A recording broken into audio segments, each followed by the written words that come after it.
Hello students, welcome to Magnet Brains. मैं रूपाली वर्मा।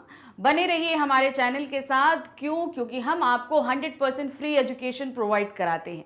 जैसे कि आप हमारे पीछे देख रहे हैं कि यहाँ पर मैग्नेट ब्रेन्स के टेस्ट पेपर आपको 100% फ्री प्रोवाइड कराए जा रहे हैं।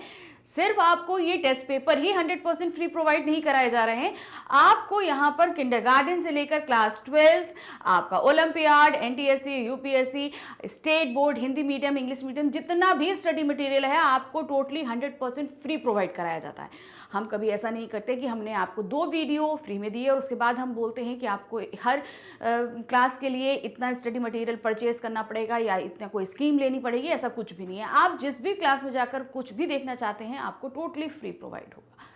तो हमारे साथ बने रहिए, क्योंकि हमारी कोशिश रहती है कि आप सभी का स्टडी बहुत ही स्मूथली चलती रहे। तो जैसे आप देख रहे हैं कि आज हम आपके लिए मैग्नेट ब्रेन्स टेस्ट पेपर लेकर आए हैं। ये टेस्ट पेपर आपको पहले ही प्रोवाइड कराए जा चुके हैं, इनका पीडीएफ आपको प्रोवाइड कराया जा चुका है। आई होप आप सभी ने इसको सॉल्व कर लिया होगा। आज हम इसका आपको सोल्यूशन कराएंगे। तो देखते हैं कि ये कौन सी क्लास का है और कौन सा चैप्टर है। तो क्लास है हमारी 10th हिंदी कोर्स बी की बुक है स्पर्श भाग 2। उसका अध्याय है 7 पतझड़ में टूटी पत्तियां। ये गद्य खंड का दिया हुआ है। ध्यान रखिएगा चैप्टर 7 है, ये गद्य खंड का चैप्टर 7 है, क्योंकि काव्य खंड में भी 1 to 11 है और फिर उसके बाद जब गद्य खंड आ रहा है तो फिर से हमारा चैप्टर नंबर 1 स्टार्ट हो रहा है। इसलिए चैप्टर नंबर को लेकर थोड़ा सा सावधानी रखिएगा, कहीं आप कोई मिक्स एंड मैच नहीं करने पाए। तो ये पतझड़ में टूटी पत्तियां, इसके अंदर 2 हमारे पास कहानियां लिखी गई हैं। एक है गिन्नी का सोना और दूसरा है झीन की देन। दोनों ही कहानियां हमने पढ़ी हुई थी और उसी पर हमने आपको प्रश्न भी दिए हैं। तो चलिए उन्हीं प्रश्न को आप लेकर बैठिए और हमारे साथ जो है देखिए कि आपके आंसर कितने सही आए हैं या कहीं आपने अगर कोई गड़बड़ करी है तो वो किस वजह से, तो उसको भी आप फाइंड आउट करिएगा। और हम तो जानते हैं आप सभी ने 100% सही ही मार्क किया होगा। तो चलिए मिलाते हैं। तो सबसे पहले हमारे पास में है गद्यांश दिया है और गद्यांश पे आधारित जो है बहुविकल्पीय प्रश्न दिए गए हैं। तो 2 गद्यांश हैं और उन पर हर गद्यांश में 5-5 बहुविकल्पीय प्रश्न दिए हैं। तो ध्यान से इनको देखिएगा। सबसे पहले हम गद्यांश पढ़ते हैं। गद्यांश संख्या 1 है हमारी। अक्सर हम या तो गुजरे हुए दिनों की खट्टी मीठी यादों में उलझे रहते हैं या भविष्य के रंगीन सपने देखते रहते हैं। हम या तो भूतकाल में रहते हैं या भविष्य काल में। असल में दोनों काल मिथ्या हैं। एक चला गया, दूसरा आया नहीं। हमारे सामने जो वर्तमान क्षण है वही सत्य है, उसी में जीना चाहिए। चाय पीते पीते उस दिन मेरे दिमाग में भूत और भविष्य दोनों वो काल उड़ गए थे। केवल वर्तमान क्षण सामने था और वह अनंत काल जितना विस्तृत था। जीना किसे कहते हैं उस दिन मालूम हुआ। तो कैसे लेखक जो है वो टी सेरेमनी में जापान में गए थे और वो एक तरीके से आपका माइंड हीलिंग प्रोसेस था जो वहाँ पर करा जाता था। लोग जो बहुत ज़्यादा स्ट्रेसफुल हो जाते हैं उनके लिए, तो वहाँ पे वो प्रोसीजर बहुत ही स्लो फॉलो किया जाता है। जिससे क्या होता है ना, पहले पहले तो हमें थोड़ा ऊबन होती है, लेकिन बाद में फिर जो है हम एकदम एक सन्नाटे में, एक अनंत काल सन्नाटे में चले जाते हैं। तो माइंड एकदम पीसफुल करने के लिए वो सेरेमनी करी जाती है। तो उसी दौरान ये जो लेखक ने सोचा वो हमारे सामने रखा। अब इसी पे आधारित प्रश्न है। प्रश्न संख्या 1 है, प्रस्तुत गद्यांश में के पाठ और लेखक का क्या नाम है। अब ये पाठ कौन सा है और उसके लेखक कौन है। झेन की देन रविंद्र केलेकर, बड़े भाई साहब प्रेमचंद्र, कारतूस हबीब तनवीर, अब कहा दूसरे के दुख में दुखी होने वाले निदा फाजली। तो इसका सही ऑप्शन है, जैसे आप सभी को पता होगा कि पहला ऑप्शन झेन की देन रविंद्र केलेकर, यानी कि पाठ का नाम जो हमारी कथा की, हम ये नहीं बोलेंगे। अगर यहाँ पर 2 तरीके से आपके सामने ऑप्शन आ सकते हैं तो दोनों के लिए ही तैयार रहिएगा। या तो यहाँ झेन की देन की जगह आपको आ सकता है पतझड़ की टूटी पत्तियां, रविंद्र केलेकर, ठीक है। दूसरा आ सकता है झेन की देन रविंद्र केलेकर, क्योंकि ये जो हमारे पास पैरा हमने लिया है ये किसका है, झेन की देन से ही लिया गया है। अगर दूसरा वाला पार्ट जैसे हमारा गिन्नी का सोना जो महात्मा गांधी वाला था वो अगर आता है तो वहां पर क्या आएगा, वहां पे भी 2 ऑप्शन आ सकते हैं, गिन्नी का सोना रविंद्र केलेकर, पतझड़ की टूटी पत्तियां रविंद्र। तो दोनों तरीके से आएगा। तो पाठ के अंदर जो 2 कहानियां हैं उनके नाम अलग अलग हैं। तो ये झेन की देन से दिया गया है, इसलिए आपके सामने इस तरीके से आया है। प्रश्न संख्या 2 है, लेखक के अनुसार प्रायः हम किन बातों में उलझे रहते हैं। किस चीज़ में हम फंसे रहते हैं, क्या ऐसी चीज़ें हैं जिनमें हम फंसे रह जाते हैं, उलझे रह जाते हैं और आगे की हम सोच नहीं पाते। तो क्या है, अतीत की सुखद स्मृतियों में, यानी कि जो चीज़ें बीत चुकी हैं उनकी, अतीत की दुखद स्मृतियों में, भविष्य के रंगीन सपने बुनने में, या उपरोक्त सभी में। तो सही इसका ऑप्शन हमारा क्या है, उपरोक्त सभी, यानी कि जो हमारा पास्ट था हम उसमें उलझे रह जाते हैं, अच्छी पुरानी जो यादें होती हैं उनको याद करते रहते हैं, या आने वाले समय में हम उलझे रह जाते हैं कि आने वाला जो समय होगा उसे हमें कैसे अच्छा करना है, क्या करना है, हम इसमें फंसे रह जाते हैं। लेकिन जो वर्तमान क्षण है हम उसको एंजॉय नहीं करते, इसलिए जो वर्तमान है आप उसी को एंजॉय करिए जो हमें लेखक ने बताया। तो यहाँ पर क्या है, हम उपरोक्त सभी में उलझे रह जाते हैं, यानी कि पास्ट और फ्यूचर में हम उलझे रह जाते हैं। प्रश्न संख्या 3 है, गद्यांश के आधार पर बताइए कि लेखक किस काल में जीने को कहता है। कौन से काल में जीने के लिए हमें लेखक ने इस पैरा में बोला है, भूतकाल में, भविष्य काल में, वर्तमान काल में, या इन सभी कालों में। तो गद्यांश के हिसाब से लेखक ने हमें वर्तमान काल में जीने के लिए कहा है। प्रश्न संख्या 4 है, लेखक के अनुसार हमारे समस्त प्रयास वर्तमान के लिए क्यों होने चाहिए। क्यों लेखक ने बोला कि हम जितने भी प्रयास करें वो सिर्फ वर्तमान के लिए करें, हम भविष्य के लिए या पास्ट के लिए कुछ भी नहीं करें, जो है वो वर्तमान है उसी को करिए। तो ऐसा उन्होंने क्यों कहा है, क्योंकि वर्तमान काल ही सत्य है, क्योंकि भूतकाल हमें शिक्षा प्राप्त नहीं होती, भूतकाल से हमें कोई शिक्षा प्राप्त नहीं होती, क्योंकि भविष्य काल आधारहीन होता है और आने वाला समय का कोई आधार नहीं होता, क्योंकि वर्तमान काल को व्यर्थ गंवाना उचित नहीं है। तो सही गद्यांश के हिसाब से जो आंसर है, क्योंकि वर्तमान काल ही सत्य है, जो बीत गया उसे हम सही नहीं कर सकते, आने वाले का हमें पता नहीं है, तो सत्य वर्तमान ही जो प्रेजेंट में है। तो इसलिए उन्होंने क्यों बोला, क्योंकि वर्तमान काल ही सत्य है। प्रश्न संख्या 5 है, चाय पीने के बाद लेखक ने कैसा अनुभव किया। जब वो चाय पी रहे थे उसके बाद उन्होंने कैसा अनुभव किया। भूत और भविष्य अदृश्य हो गए, उसे जीने की कला आ गई, वह वर्तमान काल में जीने लगा, या उपरोक्त सभी। तो सही ऑप्शन क्या है इसका, उपरोक्त सभी। क्यों, क्योंकि वो भूतकाल और भविष्य काल जो थे वो उनके दिमाग से एकदम अदृश्य हो चुके थे, वो उन दोनों के बारे में नहीं सोच रहे थे, उन्हें जीने की कला आ गई थी। एक्चुअली क्या है, वो वर्तमान में जी रहे थे और यही जीने की कला थी। तो उनके साथ वो टी सेरेमनी के अंत में यही उनको अनुभव हुआ था। अब हमारे पास आता है गद्यांश संख्या 2। अब इस पे आधारित, पहले हम गद्यांश को पढ़ेंगे फिर इस पे आधारित बहुविकल्पीय प्रश्नों को देखेंगे। क्या है, बाहर बेढप सा एक मिट्टी का बर्तन था, उसमें पानी भरा हुआ था, हमने अपने हाथ पांव इस पानी से धोए, तौलिए से पोंछे और अंदर गए। अंदर चाजीन बैठा था, हमें देखकर वह खड़ा हुआ, कमर झुकाकर उसने हमें प्रणाम किया, दो झों आइए तशरीफ लाइए कहकर स्वागत किया। बैठने की जगह हमें दिखाई, अंगीठी सुलगाई, मतलब बैठने की जगह दिखाई कि आप यहाँ बैठिए, और एक अंगीठी थी उसको उसने सुलगाया। उस पर चायदानी रखी, बगल के कमरे में जाकर कुछ बर्तन ले आया, तौलिए से बर्तन साफ किए। सभी क्रियाएं इतनी गरिमापूर्ण ढंग से की कि उसकी हर भंगिमा से लगता था मानो जय जयवंती के सुर गूंज रहे हों। वहां का वातावरण इतना शांत था कि चायदानी के पानी का खदबदा भी सुनाई दे रहा था। तो जो जो प्रोसीजर जब वो वहां पहुंचे, वहां से लेकर बैठने तक का जो भी प्रोसीजर था वो उन्होंने बहुत ही डिटेलिंग में हमारे सामने रखा, किस तरह से आए, बैठे और कितनी शांति थी, इवन वातावरण भी जो था वो भी उन्होंने हमें इस पैरा में एक्सप्लेन किया। अब इस पे आधारित प्रश्न को देखते हैं। चाजीन ने कौन सी क्रिया गरिमापूर्ण ढंग से करी, कौन सी वो क्रियाएं कर रहा था जो एकदम गरिमापूर्ण ढंग से थी, बहुत ही मैनरफुल तरीके से, बहुत ही हर एक चीज को बहुत ही सलीके और तरीके से करना। अतिथियों का स्वागत, अंगीठी सुलगाना, चाय के बर्तन लाना, या उपरोक्त सभी। तो सही क्या था यहाँ पर, उपरोक्त सभी। जितनी क्रियाएं इसमें ऊपर बताई गई हैं वो सभी उसने बहुत ही गरिमापूर्ण ढंग से संपन्न करी थी। प्रश्न 7 है, पर्णकुटी के बाहर मिट्टी का बर्तन रखने का क्या उद्देश्य था। जिस कुटिया में वो लोग आकर बैठे और चाय जहां बन रही थी उसके बाहर उन्होंने बताया ना, एक बेढप सा मिट्टी का बर्तन रखा था, उसमें पानी भरा हुआ था। तो उस बेढप से बर्तन को वहां रखने का मतलब क्या था, क्यों रखा गया था, क्या कारण था। तो क्या था, चाय के बर्तन धोए जा सके, मतलब चाय बनने के बाद जो है उस बर्तन को वहां धोया जा सके, इसलिए वो बर्तन वहां रखा था पानी भरा हुआ। प्रत्येक व्यक्ति पानी से हाथ मुंह धोकर कुटिया के अंदर प्रवेश करे, किसी को भी पानी की कमी ना हो, पानी का महत्व बताने के लिए। तो सही इसका ऑप्शन क्या था कि प्रत्येक व्यक्ति पानी से हाथ मुंह धोकर कुटिया के अंदर प्रवेश करे। देखिए, जब हमें पीसफुल माहौल चाहिए होता है तो उससे पहले हमारा खुद का स्वच्छ होना जरूरी है।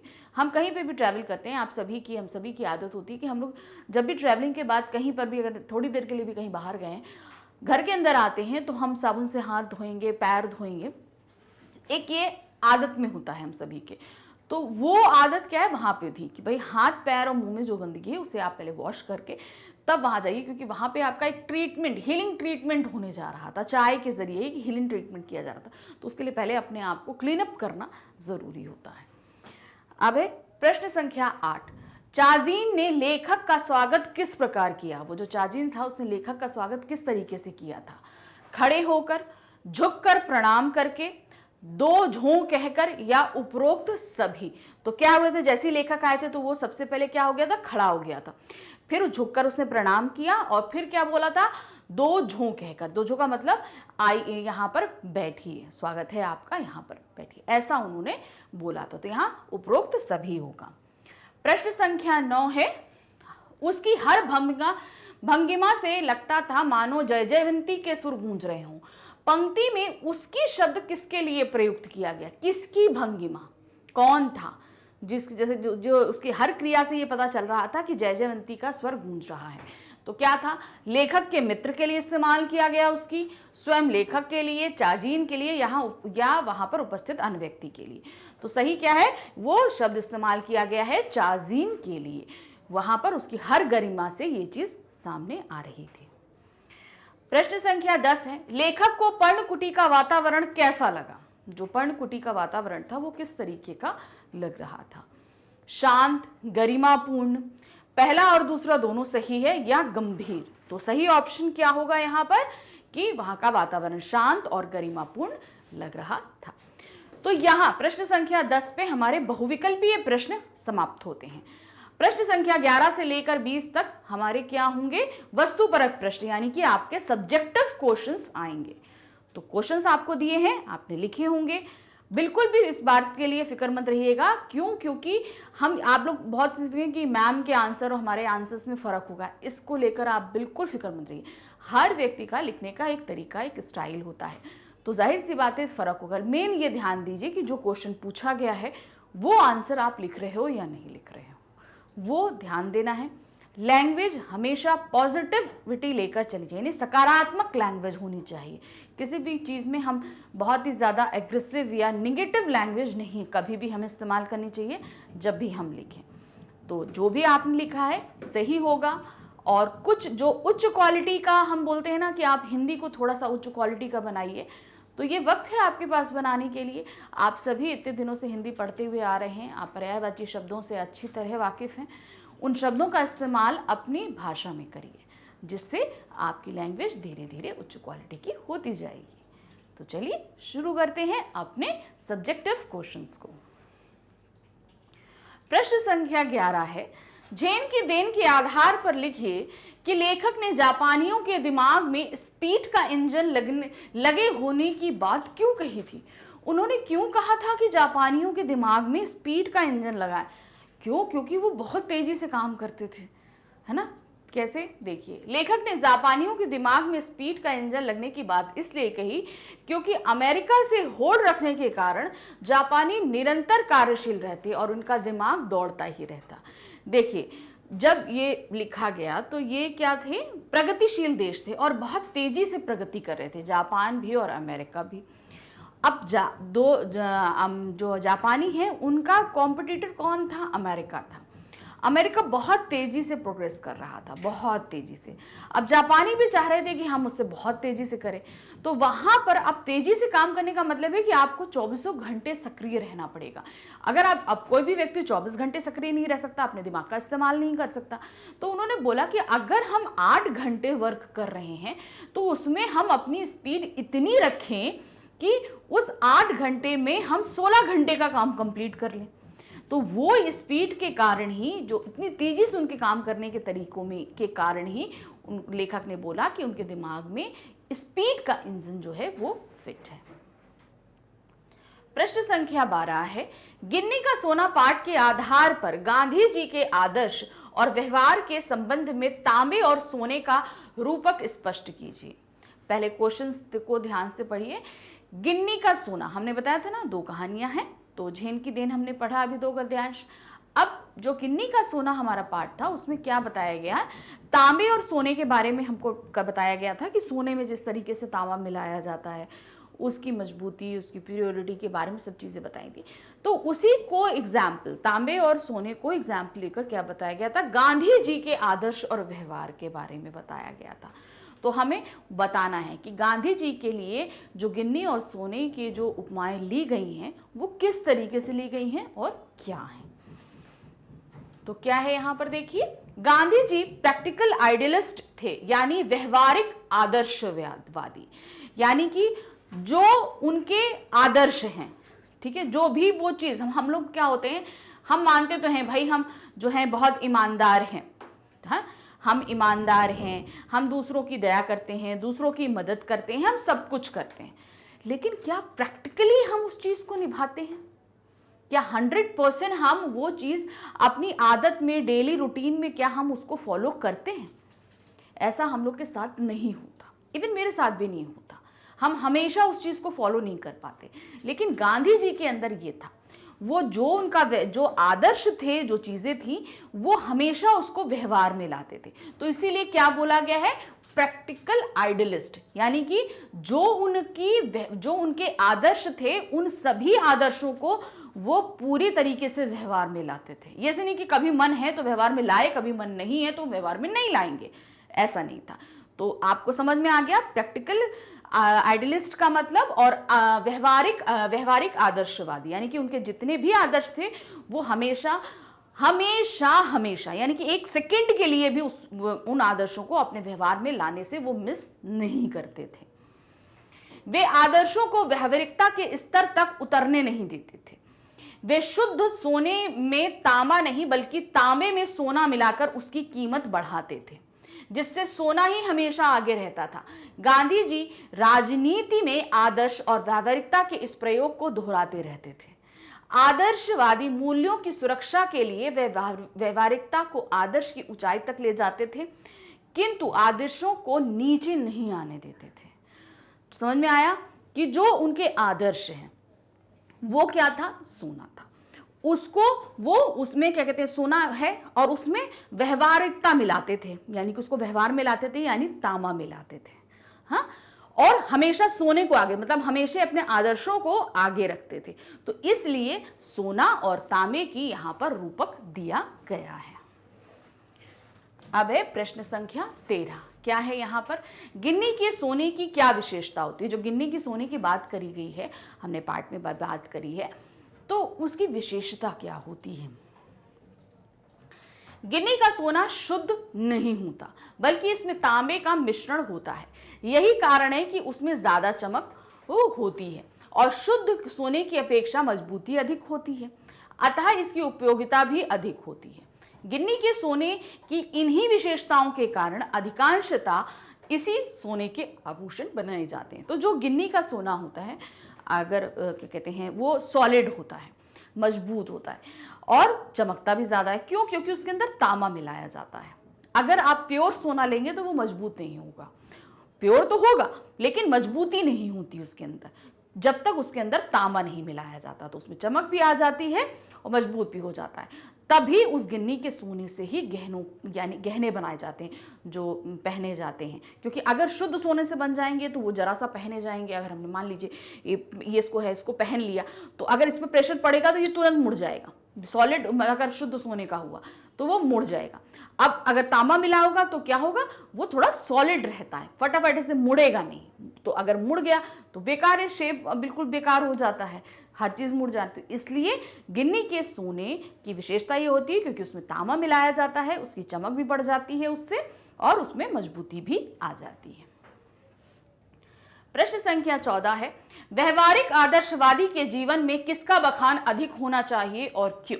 हमने अभी आपको व्यवहारिक आदर्शवादी का मतलब बताया। अब उनके जीवन में किस चीज का बखान होना चाहिए अधिक और क्यों होना चाहिए? तो क्या है, व्यवहारिक आदर्शवादी के जीवन में व्यवहार का बखान अधिक होना चाहिए, यानी कि जो हम बिहेव करते हैं उसका, क्योंकि वे लोग व्यवहार के अनुरूप आदर्श को ढालते हैं। ऐसे लोग आदर्शों को व्यवहारिक बनाकर जीवन में अपनाते हैं, किंतु जब व्यवहारिकता का बखान अधिक होने लगता है तब जीवन में आदर्श पीछे छूट जाते हैं और व्यवहारिक कुशलता आदर्शों पर हावी हो जाती है। अब इसको ऐसा समझिए, मान लीजिए हम बोलते हैं कि हमारे आदर्श बड़े अच्छे हैं। सपोज हम बोलते हैं कि भाई हम जो हैं गरीबों की मदद करते हैं, जो जानवर हैं हम उनकी मदद करते हैं, हम जो हैं हर साल भंडारा करते हैं, सब तमाम हम अपना अपना बखान करते जा रहे हैं। तो हम ये किस चीज़ का बखान कर रहे हैं? हम आदर्शों का बखान कर रहे हैं, मगर एक्चुअल में हम उसको व्यवहार में नहीं ला रहे हैं। यहाँ पर हम सिर्फ अपनी बड़ाई कर रहे हैं। तो अगर हम आदर्शों को ही हम बखान करते रहेंगे, आगे रखेंगे, उसे व्यवहार में नहीं लाएंगे, तो वो बेकार हो जाएंगे। हमें क्या करना है? हमें बखान नहीं करना है, हमें आदर्शों को व्यवहार में लाना है। बोलने से कहीं अच्छा उन कामों को करके दिखाना है, क्योंकि काम बोलता है। अगर हम करेंगे तो उस काम को बहुत सारे लोग देखेंगे और हमें बोलने की जरूरत नहीं पड़ेगी। तो आदर्शों को क्या करना है? हमें प्रैक्टिकली अपनी लाइफ में उतारना होता है। तो ये होता है किसका बखान हमें अधिक किसका बखान हमें अधिक होता है? जब जीवन में किसका बखान करना चाहिए? हमें अपने व्यवहार का बखान करना चाहिए, मतलब हम क्या कर रहे हैं, आदर्शों का बखान नहीं करना चाहिए।